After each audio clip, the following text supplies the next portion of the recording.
When traumas happen, the pressure kicks in. Could you be the difference between life and death? Well, tonight people attended a training and that class, well, they taught how to be that difference. KTIV's Sophie Wyckoff attended that trauma management class and joins us in studio with more. All right, Sophie, what did people learn tonight?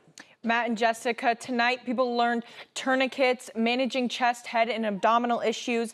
These locals learned the skills that might just save lives. It was part of a 3-hour course at the Rev-Tac Training Institute in downtown Sioux City.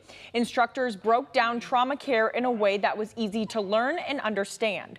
Their goal was to teach these students what to do in an accident or when an injury occurs, while waiting for first responders. Instructors say don't freeze and panic. Instead, arm yourself with knowledge and know what to do. Instructor JT Grover says when something goes wrong, your body will only do what your mind has already seen and practiced. That's why this class is so important. When we talk about preventable death, 60% of people who died in trauma could have been saved if somebody would have applied pressure, stopped bleeding, kept them breathing, those types of things. Grover is also a sniper team medic, and he says he uses and sees these skills in use every day. He says a common misconception is you need a medical background to save a life.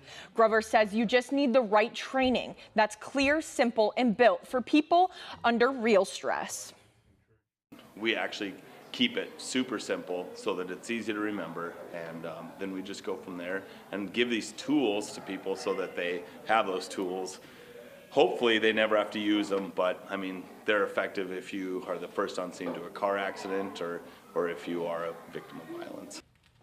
Tonight, members of the class learned how to use tourniquets and when to apply them. They also learned what to do and what to avoid in chest, head, and abdominal issues. They also talked about the importance of communication so first responders can continue where you started.